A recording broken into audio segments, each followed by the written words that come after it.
വേദിയിൽ സന്നിഹിതരായിട്ടുള്ള എല്ലാ വിശിഷ്ട വ്യക്തികളെ, നല്ലവരായ ശ്രീനാരായണീയരെ, എല്ലാവർക്കും വിനീതമായ നമസ്കാരം.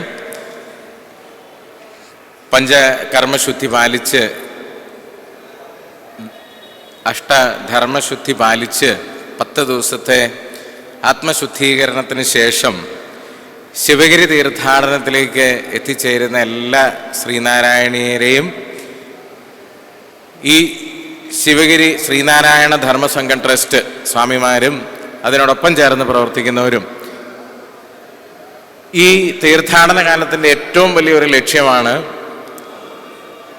ഈ വിഷയങ്ങളിൽ, പ്രത്യേകിച്ച് കൃഷി, വിദ്യാഭ്യാസം, ആത്മീയത, ആത്മശുദ്ധി, അത് കർമ്മത്തിലും വാക്കിലും ആഹാരത്തിലും പ്രവൃത്തിയിലും ഒക്കെയുള്ള ശുദ്ധതയെക്കുറിച്ച് ആ മേഖലയിലുള്ളവരെ ശ്രവിക്കാൻ, കേൾക്കാൻ ഉള്ള അവസരം ഉണ്ടാക്കി കൊടുക്കുക എന്നുള്ളതാണ് ശിവഗിരി തീർത്ഥാടനത്തിന് 1928 ഗുരുസ്വാമി അനുവാദം നൽകിക്കൊണ്ട് അരുൾ ചെയ്തത് നാഗമ്പടത്ത് വെച്ച്. ഞാൻ എല്ലാ വർഷവും തന്നെ ഈ വേദിയിൽ ഒന്നല്ലേ മറ്റൊരു ദിവസം പങ്കെടുക്കാനുള്ള അനുഗ്രഹം ലഭിക്കാറുണ്ട്. അതിന് അവസരം തരുന്ന ഈ ശിവഗിരി മഠത്തിനും, പ്രത്യേകിച്ച് അതിൻ്റെ പിന്നിൽ പ്രവർത്തിക്കുന്ന സുരേഷ് ഏട്ടൻ, അനൂപി ഏട്ടനെ പോലുള്ള ആൾക്കാർക്കും ഞാൻ പ്രത്യേകം നന്ദി അറിയിക്കുകയാണ്. നിങ്ങൾ ഈ വേദിയിലെ സമ്പുഷ്ടതയുണ്ട് തന്നെ പലപ്പോഴും സ്വാമിമാരെ ഒക്കെ നമ്മൾ കാണുന്നത് ആത്മീയതയിൽ മാത്രം ശ്രദ്ധ കേന്ദ്രീകരിക്കുന്ന വ്യക്തികളിൽ നിന്നാണ്. നമ്മൾ ഇവിടുത്തെ സംഘാടന പാഠവും കൂടെ നമ്മൾ കണ്ട് മനസ്സിലാക്കേണ്ട ഒരു കാര്യമാണ്. വേദിയിലെ സമ്പുഷ്ടത കൊണ്ട് നിങ്ങൾക്ക് മനസ്സിലാക്കാം, എല്ലാ മേഖലയിലും, പ്രത്യേകിച്ച് സംരംഭകത്വത്തിൽ ഉള്ളവരുണ്ട്, ബ്യൂറോക്രാറ്റ്സ്, ഏറ്റവും മുതിർന്ന ബ്യൂറോക്രാറ്റ്സ് ഇവിടെയുണ്ട്, ഏറ്റവും മുതിർന്ന രാഷ്ട്രീയ നേതാക്കൾ അവിടെയുണ്ട്, ഏറ്റവും മുതിർന്ന ആത്മീയ ആചാര്യന്മാർ ആ വേദിയിലുണ്ട്. അവരെ എല്ലാം കേൾക്കാൻ എന്താണോ ഗുരുസ്വാമി ഈ തീർത്ഥാടന കാലം കൊണ്ട് ഉദ്ദേശിച്ചത്, അതിനെ പൂർണ്ണമായും അർത്ഥത്തിൽ എത്തിക്കുന്ന രീതിയിലുള്ള സമ്പുഷ്ടത ഈ വേദിയിൽ നിങ്ങൾക്ക് കാണാം. പിന്നെ വിദ്യാഭ്യാസം, നേരത്തെ വിജയൻ സാറ്, ജ്യോതിലാൽ സാറിനെ പോലുള്ള സീനിയർ ബ്യൂറോക്രാറ്റ്സ് നിങ്ങളോട്, ഏറ്റവും വലിയ സ്ഥാനത്തിരിക്കുന്ന ഉദ്യോഗസ്ഥർ നിങ്ങളോട് സൂചിപ്പിച്ചു. ഒരുപക്ഷെ ഈ കൂട്ടത്തിൽ നല്ല അച്ഛനമ്മമാരാണ് ഏറ്റവും കൂടുതലുള്ളത്. ബോംബെയിൽ നിന്നൊക്കെ വന്ന പ്രസാദിയേട്ടനെ പോലുള്ള ആൾക്കാർ ഇവിടെ ഇരിക്കുന്നുണ്ട്. കോട്ടയത്ത് SNDP കോട്ടയത്ത് നിന്ന്, നാഗമ്പടത്ത് നിന്ന് വന്നിട്ടുള്ള ശ്രീനാരായണ ഭക്തരുണ്ട്. എനിക്ക് അവരെ പലരെയും ഇതിനിടയിലൂടെ കാണാനായിട്ട് സാധിച്ചു. അപ്പം അവരെല്ലാം മക്കളുടെ വിദ്യാഭ്യാസ കാലത്തെക്കുറിച്ച്, വിദ്യാഭ്യാസമാണ് ഈ വേദിയുടെ വിഷയം. മക്കൾക്ക് ഏത് തരത്തിലുള്ള വിദ്യാഭ്യാസം കൊടുക്കാം, അപ്പം അതിന് ഏറ്റവും ഉത്തമ ഉദാഹരണമാണ് ശ്രീധർ വെമ്പൂനെ പോലുള്ള സംരംഭകർ ഇവിടെ ഉണ്ട്. ജ്യോതിലാൽ സാറിനെ പോലെ, വിജയൻ സാറിനെ പോലുള്ള സീനിയർ ബ്യൂറോക്രാറ്റ്സ് ഇവിടെ ഉണ്ട്.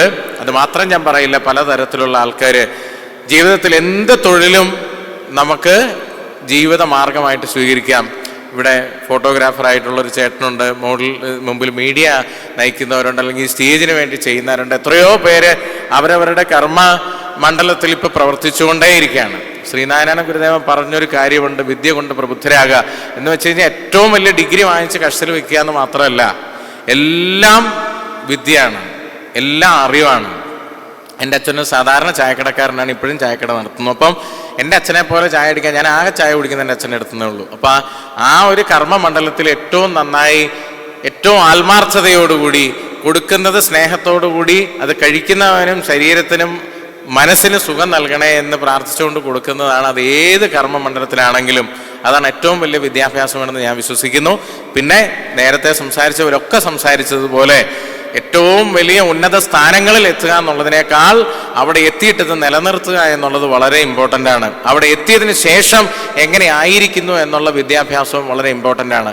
അതുകൊണ്ട് തന്നെ ഏറ്റവും ശമ്പളമുള്ള ജോലി വാങ്ങിക്കുക നല്ല മക്കൾക്ക് പറഞ്ഞു കൊടുക്കേണ്ടത് അതിനേക്കാൾ അനുകമ്പയുള്ള, സഹവർത്തിത്വമുള്ള, എല്ലാവരെയും ഉൾക്കൊണ്ട് മറ്റുള്ളവരുടെ സന്തോഷവും സ്വന്തം സന്തോഷം മറ്റുള്ളവർക്കും പങ്കുവെക്കാനുള്ള മനസ്സുള്ള, സ്വന്തം അച്ഛനെയും അമ്മയെയും മക്കളെയും ഒക്കെ ഒരുപോലെ ചേർത്ത് പിടിക്കുന്ന, ഇന്ന് മക്കളാണെങ്കിൽ നാളെ അതുപോലുള്ള അച്ഛനമ്മമാരുടെ അടുത്ത തലമുറ നൽകുന്ന ആ വിദ്യാഭ്യാസം, അതായത് സഹവർത്തിത്വത്തിൻ്റെയും അനുകമ്പയുടെയും വിദ്യാഭ്യാസം, അതും കൂടെയാണ്. അത് കുടുംബത്തിൽ നിന്നാണ് കൊടുക്കേണ്ടത്, ആത്മീയതയിലൂടെയാണ് അത് കൈവരിക്കുന്നത്. അതൊക്കെയും വിദ്യാഭ്യാസത്തിൻ്റെ ഭാഗമാണ്. അപ്പം ഏറ്റവും വലിയ ഡിഗ്രി വാങ്ങിക്കൂട്ടുക എന്നുള്ളതും ഏറ്റവും ശമ്പളം വാങ്ങിക്കൂട്ടുക എന്നുള്ളതും ഒരു സൈഡിൽ പറയാം, അംബീഷ്യസ് ആവാം. അറ്റ് ദ സെയിം ടൈം നമ്മളുടെ സമൂഹത്തിനെ ചേർത്ത് പിടിക്കുന്ന, സാധാരണക്കാരനെ ചേർത്ത് പിടിക്കുന്ന, വിഷമം അനുഭവിക്കുന്നവനെ ചേർത്ത് പിടിക്കുന്ന, ദേഷ്യം വരുമ്പോൾ ആ ദേഷ്യം അടക്കി പിടിക്കുന്ന, കുടുംബത്തിൽ ഭാര്യ, ഭർത്താവോ, അച്ഛനോ അമ്മയോ മക്കളോ ഒക്കെ തമ്മിലും ചെറിയ ചെറിയ ഒരസലുകൾ ഉണ്ടാവുമ്പോൾ ക്ഷമയുടെ, ഒരല്പം തോൽവിയുടെ വിദ്യാഭ്യാസം അതും കുഞ്ഞുങ്ങൾക്ക് പറഞ്ഞു കൊടുക്കണം. വിജയങ്ങളുടെ മാത്രമല്ല വിദ്യാഭ്യാസം, തോൽവികളുടെയും കൂടെയാണ് വിദ്യാഭ്യാസം. തോൽവിയെ എങ്ങനെ അഭിമുഖീകരിക്കണം. ഇന്നത്തെ തലമുറ ഒരുപക്ഷെ ഏറ്റവും വലിയ വിദ്യാഭ്യാസം ഇന്ന് നഷ്ടപ്പെട്ടിരിക്കുന്നത് തോൽവികളെ എങ്ങനെ അഭിമുഖീകരിക്കണമെന്ന് അറിയില്ല. ചില കുഞ്ഞുങ്ങൾ ചെറുപ്രായത്തിൽ തന്നെ ജീവിതം വരെ അവസാനിപ്പിക്കുന്നു. എന്തുകൊണ്ടാണെന്ന് അറിയില്ല. മാത്സര്യം കൊണ്ടാവാം, മറ്റുള്ളവരുമായിട്ടുള്ള കമ്പാരിസൺ കൊണ്ടാവാം. അതിനൊക്കെ അപ്പുറം ജീവിതം എന്ന് പറയുന്നത് എത്ര പ്രഷ്യസ് ആണ്, ദൈവം എത്ര മഹത്തായ ഒരു ജീവിതമാണ് നമുക്ക് തന്നതെന്ന് തിരിച്ചറിയാനുള്ള വിദ്യാഭ്യാസം കൊടുക്കാൻ കഴിയണം. അതാണ് യഥാർത്ഥ വിദ്യാഭ്യാസം എന്ന് മനസ്സിലാക്കുന്നത്. അപ്പോൾ വാല്യൂ അഡീഷൻ, വലിയ ഡിഗ്രി അഡീഷൻ്റെ കൂടെ ജീവിതത്തിൽ വാല്യൂ അഡീഷൻ കൂടെ ഉണ്ടാവണം. അങ്ങനെയുള്ള മക്കൾ സമൂഹത്തിന് നന്നാവും, കുടുംബത്തിന് നന്നാവും, സമൂഹത്തിന് നന്നാവും, രാഷ്ട്രീയത്തിന് നന്നാവും. രാഷ്ട്രീയത്തിലൂടെ കുടുംബവും അതിലൂടെ വ്യക്തികളും നന്നാവും എന്നുള്ള പഴയ ശീലം മാറ്റി നല്ല വ്യക്തികൾ, പഞ്ചശുദ്ധി പഞ്ചകർമ്മം ശീലിച്ച, സ്വയം ശുദ്ധി വരുത്തിയ വ്യക്തികളടങ്ങുന്ന കുടുംബവും, അത്തരം കുടുംബമുള്ള സമൂഹവും, അത്തരം സമൂഹമുള്ള രാഷ്ട്രവും, അവരെ നയിക്കാൻ നല്ല രാഷ്ട്രീയക്കാരും ഉണ്ടെങ്കിൽ നമ്മുടെ രാഷ്ട്രം ലോകത്തിൽ ഒന്നാമതെത്തും. അതായിരിക്കണം നമുക്ക് കൊടുക്കാൻ കഴിയുന്ന വിദ്യാഭ്യാസം. അതിന് വലിയ ഡിഗ്രിയുടെ അകമ്പടിയൊന്നും വേണമെന്നില്ല. സ്വന്തം പ്രവൃത്തി കൊണ്ട്, സ്വന്തം ജീവിതം കൊണ്ട്, സ്വന്തം തോൽവി കൊണ്ട്, സ്വന്തം അനുകമ്പ കൊണ്ടൊക്കെ മനസ്സിലാക്കിയ അച്ഛനമ്മമാരുടെ വിദ്യാഭ്യാസം മക്കളിലേക്ക് നല്ല ഭാഷയിൽ, അതിന് ഒരുമിച്ചിരുന്ന് ഭക്ഷണം കഴിക്കണം, ഒരുമിച്ചിരുന്ന് വർത്തമാനം പറയണം, ഒരുമിച്ചിരുന്ന് ആശയങ്ങൾ പങ്കുവെക്കാൻ കഴിയണം. അവിടെ ഒക്കെ കുടുംബത്തിൽ എവിടെയെങ്കിലും ശിഥിലമായി അതൊക്കെ നഷ്ടപ്പെട്ടിട്ടുണ്ടെങ്കിൽ ആ വിദ്യാഭ്യാസങ്ങളാണ് നമ്മൾ തിരിച്ചു പിടിക്കേണ്ടത്. അതിന് വലിയ യൂണിവേഴ്സിറ്റികളുടെ ആവശ്യമുണ്ടെന്ന് എനിക്ക് തോന്നുന്നില്ല. എന്താണെങ്കിലും ഒരവസരത്തിനൊത്ത് പെരുമാറുക എന്നുള്ളത് ഒരു വിദ്യാഭ്യാസമാണ്, അല്ലേ ചേട്ടാ? എന്നോട് 7 മിനിറ്റ് പറഞ്ഞെങ്കിലും 10 മിനിറ്റ് 7 മിനിറ്റ് ആക്കണവർ ഞാൻ 5 മിനിറ്റേ സംസാരിക്കുള്ളൂ എന്ന് പറഞ്ഞ് ഞാൻ 5 മിനിറ്റ് കഴിഞ്ഞു.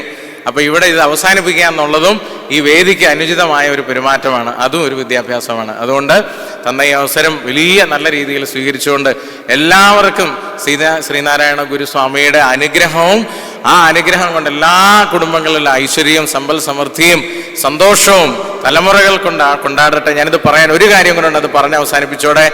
എൻ്റെ വീട്ടിൽ ശ്രീനാരായണ ഗുരുസ്വാമി പേരിട്ട, മടിയിലിരുത്തി പേര് വിളിച്ച സുശീല എന്ന് പറയുന്ന അമ്മച്ചി എൻ്റെ വീട്ടിലുണ്ട്. എൻ്റെ ഗ്രേറ്റ് ഗ്രാൻഡ് മദറാണ്. അമ്മച്ചിയുടെ 100ാം ജന്മദിനമാണ് 3-ാം തീയതി. അതും കൂടെ ഞാനിവിടെ പറയുകയാണ്. അങ്ങനെ ഒരു കുടുംബത്തിൽ നിന്ന് വന്നു എന്നൊരു അനുഗ്രഹം കൂടെ എനിക്കുണ്ട്. അത് ഞാൻ വലിയ ഒരു ഈശ്വര കടാക്ഷമായി ഞാൻ ഈ വേദിയിൽ എത്താനൊക്കെ, പണ്ടൊരിക്കൽ ഞാൻ ഇവിടെ എവിടെയോ ഈ തിരക്കിനിടയിൽ പെട്ടുപോയി അച്ഛൻ്റെ അമ്മയുടെയും കൂടെ പല പ്രാവശ്യം വന്നത് എൻ്റെ ഓർമ്മയിലുണ്ട്. ഇന്ന് അതേ സ്ഥലത്ത് ഒരു വേദിയിൽ എനിക്ക് കയറിയിരിക്കാൻ കഴിയുന്നുണ്ടെങ്കിൽ, കഴിഞ്ഞ തവണ എൻ്റെ അമ്മയും എൻ്റെ ഒപ്പം ഉണ്ടായിരുന്നു.